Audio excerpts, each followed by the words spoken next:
This is Pet Life Radio. Let's talk pets.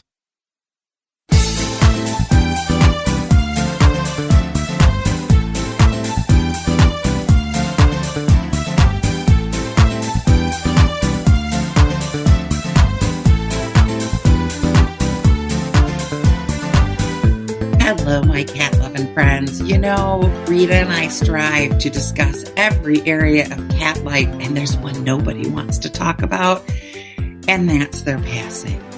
2 weeks ago today, we lost our household dog, Sadie, and yesterday we lost one of our cats who happened to have been a sanctuary cat. The changes we saw in our households, the things that we go through personally, the grief, the questions of when to let go, these are all things we need to discuss. So we're going to brave it today. If you've got a cat, it's inevitable. So let's open up a discussion and take away some of the stigma. We'll be right back after this word from our meowsing sponsor. Kitty Poo Club reinvented the litter box. No more scrubbing that stinky plastic tray or worrying, oh my God, do my guests smell that? No cleaning. No scrubbing, no more stink. You are going to love it. Your cats are going to love it. Go to kittypooclub.com, and when you order, save 30% on your first auto ship. Visit kittypooclub.com, use code MEOW30 at checkout, and join the club, the Kitty Poo Club. Let's talk pets on PetLifeRadio.com.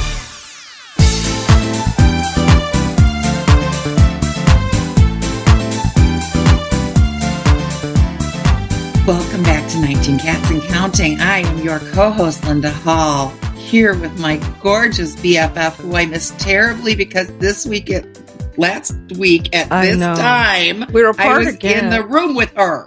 I was looking at some of the podcasts we did in the same room together. It was so nice to be in the same room. It was a little challenging with speakers and headphones, but we made it work. Yeah, so we made it work, and it was so much fun. And I've missed you terribly, and I only left you 4 days ago. The upstairs air conditioner's fixed. It's ready.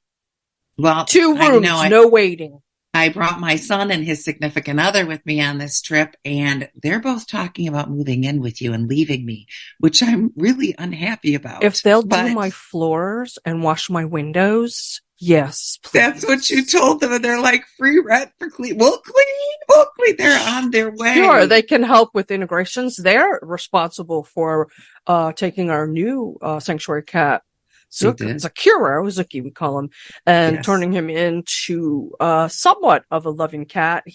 I say somewhat because he misses Cameron and Crash. I'm sure. And, he's okay with me. I had to sit in the stairway last night and coax him to come down. I played with him and the other cats, but if I move too fast, he's back up the stairs waiting in the bed. He's right here right now. Oh, that's amazing. Yeah, hi, there Zuki. he is. Look at the baby. They said he loves a body pillow. So this is good news. There's one in the other room too. He kind of takes his turn sleeping on that one. He's mostly in there though, because that's where he's waiting. Cameron and Crash.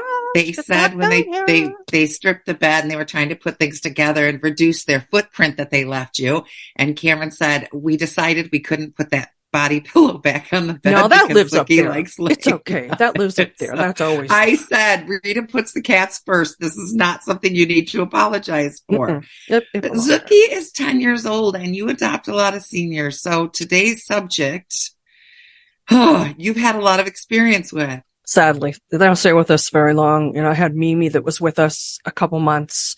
Maxwell was with us exactly a month. Yeah. Scooter was with us maybe a year and a half. Right. I had Pickles who came to me at age 12. She was with me for 4 years. So, and I don't know how much longer Missy will be here. She's going on 19. So when you focus on the seniors, unfortunately, we're going to have more passings. And then, of course, the 2 you took home from the Carolinas because I had no more room. That's one of the ones you lost. And they were bonded pair. So how's that affecting your household? Feeling it. Linda, what happened actually first of all? That's kind of what I'd like to talk about first in our first half is the impact that this makes on your whole household and how we need to be considerate of the other beings in the household, people and animal alike.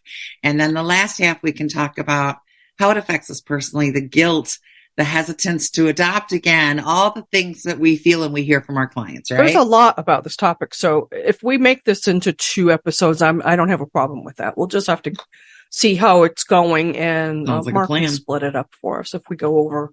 We don't have anything out. This is our writing day, so we don't have any sessions to do today. You're 100% correct. So Sadie has been sick. Our dog had been sick for probably a year. She had cancer. I didn't know she had cancer. Oh yeah, she had lesions, and I did not know that. That's why Nikki couldn't go to Cheryl's son's wedding, because we knew we couldn't board her. And plus, I'd have had to have upped her board at Tella, and I didn't want to do that. I knew she'd had a lot of emotional issues, and she'd been getting progressively worse and nipping at people, but I didn't know about the cancer. Yes, she was always she was a Chihuahua, okay? So she was always a little bit of a nervous thing, and she came from not a great place. It wasn't my intention to adopt her. When I got her, we think she was about 3 or 4. And we had her for probably 10 years. So it was too soon, but yeah, she outlived what the vets thought she would. And I just brought her home and thought, well, I love when they do that. I love when they do that. So I know. Yeah. They were like, couple months tops. Let's get her out of her pain. But she seemed basically okay. Then she just started getting a little more skittish and a little more hidey. And I think these are the important things to look for, right?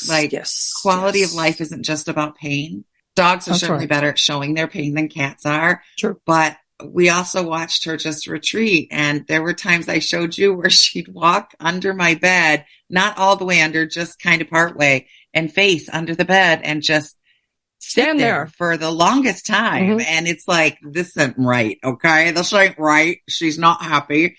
Then she got to where she didn't want to go with Cameron, and she didn't want to go outside to potty. And it just kept progressively. Having the conversation with the children was hard. The children. They're adults, but they're still kids. And when it comes to losing a pet, there's no age limit on how bad it feels. Okay. You can be 2, you can be 200. It hurts. So when I first mentioned it to my son, he was like, no. So I said, well, I'll wait but I told him, if I think there's a point where she is just like beyond miserable or in pain, I'm going, but I'm going to try to give you time to adjust. So we just kept it as an open conversation, and we'd point out when things weren't looking good and say, look, guys, this isn't pretty. We got to do something. What was the sign to pull the trigger, so to speak? It just got worse and worse. And then the more secluded and problems getting her out and hiding under my daughter's bed. And because she liked to be around people, didn't she? Yes, exactly. Yes. And it got to where like Nikki was her only person, which Nikki didn't even live with her for most of her years. So, it was just all those bizarre off things that we see. And bottom line is, I could not think of a happy moment. I couldn't think of a moment where she was catching a ball or playing or acting rambunctious or enjoying life. So, it's pros and cons. Okay, she's a little bit scared here, but we're doing this until we're not doing this. So then we made the appointment. We made it a little bit ahead, which is torture as hell, waiting for that date. Yeah. Yes. And then Wednesday night, we noticed Karma. 2 weeks ago yesterday, we noticed that our Karma, the cat from the Carolina, one of the cats from the Carolinas, the feral cat. Yes, we had not seen her for over 24 hours. And that's a big thing, right? Mm-hmm. Lay eyes on your cat at least once every 24 hours. Especially if they're not eating, going to the bathroom, or drinking. Yes. Meal times are a big thing when we're doling out that yummy wet stuff. And she always comes down, and she didn't come down. However, now comes the part where we have to consider the cat's personality, right? Yes. She was former feral. Yes, but here's the thing, though. You guys spent a lot of time getting her to be semi-unferal, if that is a word. Yes, so, I call it semi-feral. So when you noticed she wasn't showing herself at all, especially at mealtime, because her new habit was to show up at mealtime, that's a big sign, right? So you knew something was up. Every once in a while, she had these spots. The majority of her time was spent with her bonded mate, Kismet. Then she'd spend maybe 10, 20% of her time around us and eating. And then the rest of her time, probably, 20%, she'd have a space where she'd go to be solitary. And I would say she's had too much sensory overload and she's taking her quiet time. I get it. And every couple of months she'd change her spot. So once in a while when she changed her spot, she wouldn't show up for supper, but she always showed up the next day. You know why they do that? They change their spots. Why? So in case a predator has discovered that they're going there on the regular, they change their spot. Anyway, go ahead. I'm telling you, that's fascinating because see, that's something you don't see in cats that do not have any kind of feral ancestry close up. So yeah, so my husband actually, Mr. I don't want a cat, I don't like cats, was like, I haven't seen Karma, I'm really worried about her.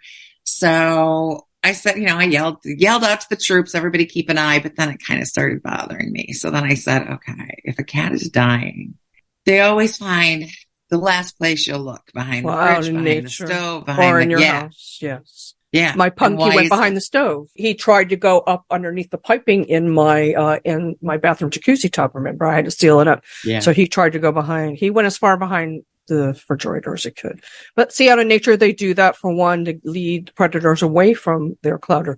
And for two, like, hopefully, no predator finds their body and eats it, right? Or disturbs them during the death process. During the process. Yes, exactly. So I thought we finally found her, of course, in the last place we looked, and she let me hold her, which is odd. So I had her wrapped up and she just didn't look good. It was just like, ruh-roh, okay? This wasn't even we got to do something now. This was we're going. There was a smell that emanates usually. It felt very like cancerous. Was it like Lovey smell, the cancer smell? Yeah. When things start going.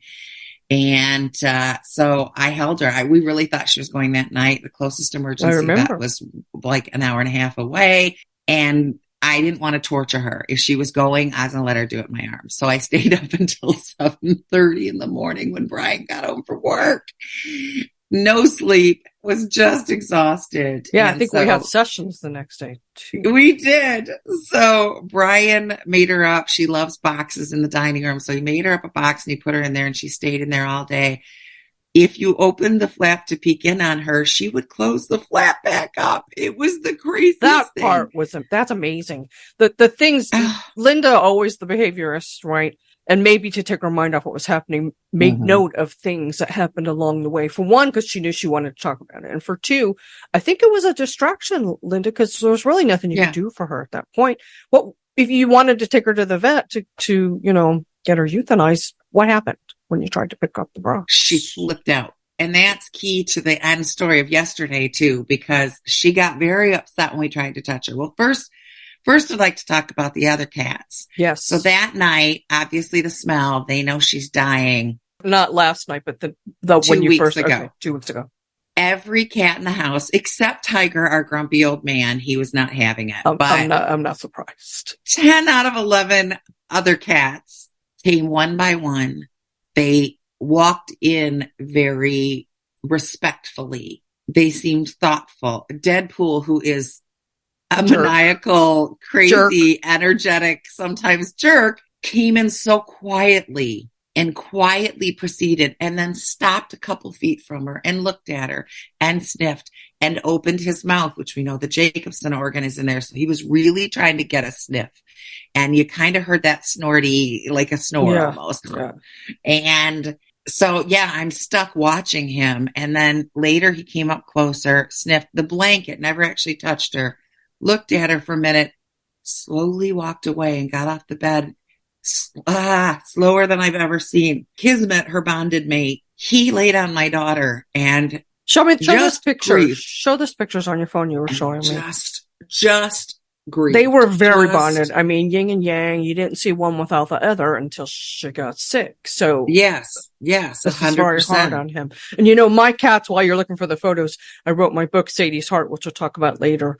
But when Sadie passed, I don't know what happened at home because I wasn't home when she passed. But after, each one of my cats went to the spot where she died and paid their respects and whatever they do. So I'm guessing this must be part of what feral cats do.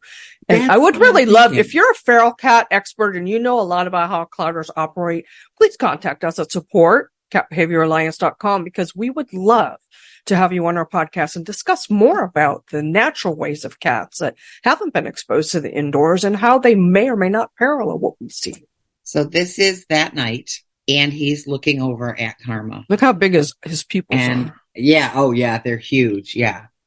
And he just then snuggled into my daughter, who has lost a spouse. So she was relating. There were tears. There was so much. He lost his spouse.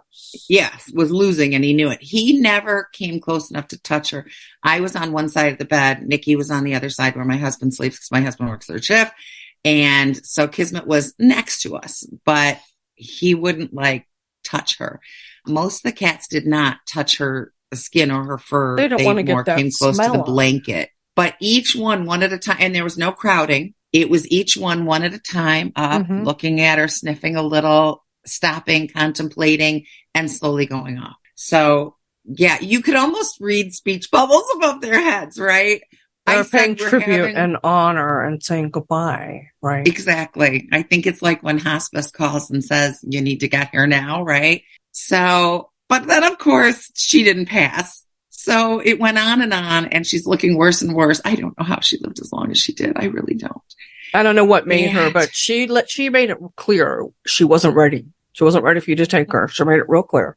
Every time we tried to pick her up to move her, she fought, which you would be like, okay, she's semi-feral. She didn't let us pick her up. But we could pick her up for a minute just to hold her if we were sitting down, and we could pet her. But if we tried to physically move her, she wasn't having it. And then she laid by the dog's bowl for the longest time, which was upsetting because we really wanted to get rid of the dog's bowl so we didn't have to keep looking at the dog's bowl when the dog just died. I wonder if she realized Sadie had passed. I wonder if that was some ritual. I don't know. Yeah, I would not be surprised. And then the last few days, she started laying in my bedroom behind me on the cardboard in front of the litter box. And no one used the litter box for 3 days. No. Because her scent lingered, right? And her scent.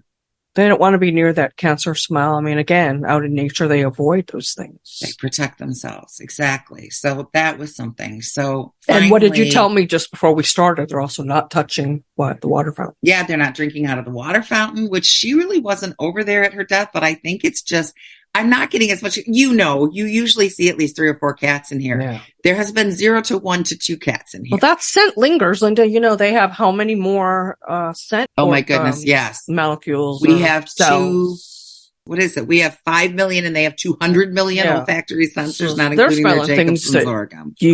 You can't smell that. Exactly. So I kind of felt like they had a kitty funeral or visitation before she left, which is smart. That's how humans should do it too, right? There's no sense going to visit the dead. And then I woke up yesterday, and she looked beyond horrific. I won't go there, but it was really awful. And you're welcome. And I can't unsee it. I might as well not give it to you. And it was like, I've wow, seen enough of them. So yeah, so I had to do something like now. So right before we had behavior sessions, like 2 hours before the session. Do I not get an award for not bawling my eyes out during those sessions? So I was really proud of myself. The same award I got for not bawling. The same one you got after Smokey passed. Mm-hmm. Yes, I just kept trying to disassociate and just keep going. But yeah, I totaled up yesterday. There are 9 pets buried in my backyard, and that means I've lost 11 in the last, I don't know, 25 years because Katie and Zippy were too big to bury in the backyard. Remember that one year I lost, it was like, I think over 18 months, I lost 8 of them. 8? It was crazy. It was insane. It was insane. So yeah. I saw some of the things that you saw, not all, but I will mention, and we hear this from clients too. Just because cats don't pal around and hang around together and aren't covertly friends, right, doesn't mean that there's not some kind of respect that they're going to pay when the cat passes. You'll see shifts in the household dynamics. Even if you didn't think those cats ever spoke to each other, acknowledged each other, you'll still see changes. That affects them. My sister and I weren't close growing up. We're very different people. There weren't any mutual interests that we could bond over. I love her to death. I'd give her a kidney if she needed it, but we just weren't close. But I love her. And I would have certainly noticed had she gone missing. I mean, it wasn't, I didn't hate her. I've seen Harley in your room a lot now, even before Karma passed. Harley and Shadow slept with me last night. That's a pairing I've never had sleep with me in all these years. And Shadow last night. Well, those aren't your cats, really. Those are Nikki's cats. Tiger's been staying down here a lot. And I don't know what that means. Nikki's cat too. Tiger is never exactly, Tiger lives upstairs, but Shadow wrapped herself around my hand last night, like a C. And so my hand was on her back leg and she was curled around it with her face on my hand. And of course I sobbed like a 2-year-old who just lost their best friend. And, they feel you. It was just heartbreaking. Yeah. They feel you, Linda. They're trying to comfort you. They're trying to comfort themselves. This cat and dog disappeared, didn't come back. I mean, they know what happened, but they don't intellectually know, right? Yeah. They don't want you to disappear next. In fact, you were away for a week. I was, exactly. Don't go away again. Right? Oh, I wouldn't. If we had the trip coming up now, I'd be like, I'm sorry, we're going to have to postpone it for at least a couple of weeks. I can't do that. But in fact, it was hard leaving Karma for a week, but I knew that I was not able to give her anything. There was nothing you could do. So I went ahead and did what was right. And I knew my husband and my daughter were here to take care of her. Let's take a quick break and then come back. I want to go back to the Sadie situation. I have a couple questions about that for you. We'll be right back after we talk to our awesome sponsors. And although this is a heavy subject, it's one that's important. And I hope that you are getting some benefit from what we're sharing. We'll be right back. Kitty Poo Club reinvented the litter box. No more scrubbing that stinky plastic tray. Or worrying, oh my God, do my guests smell that? Kitty Poo Club has solved the stink. And now the worst part of cat ownership is hassle-free. No cleaning, no scrubbing, no more stink. And the best thing is, you don't have to buy some oversized contraption that will break down. Kitty Poo Club litter boxes are manufactured to make your life easier. You have one cat? Easy peasy. A small mountain lion? No problem. You are going to love it. Your cats are going to love it. Believe me, there are good reasons why we sold over 3 million boxes. Go to kittypooclub.com, read the amazing reviews, and when you order, save 30% on your first auto ship. Visit kittypooclub.com, use code MEOW30 at checkout, and join the club, the Kitty Poo Club. Let's talk pets. Let's talk pets On Pet Life Radio. Pet Life Radio. PetLifeRadio.com.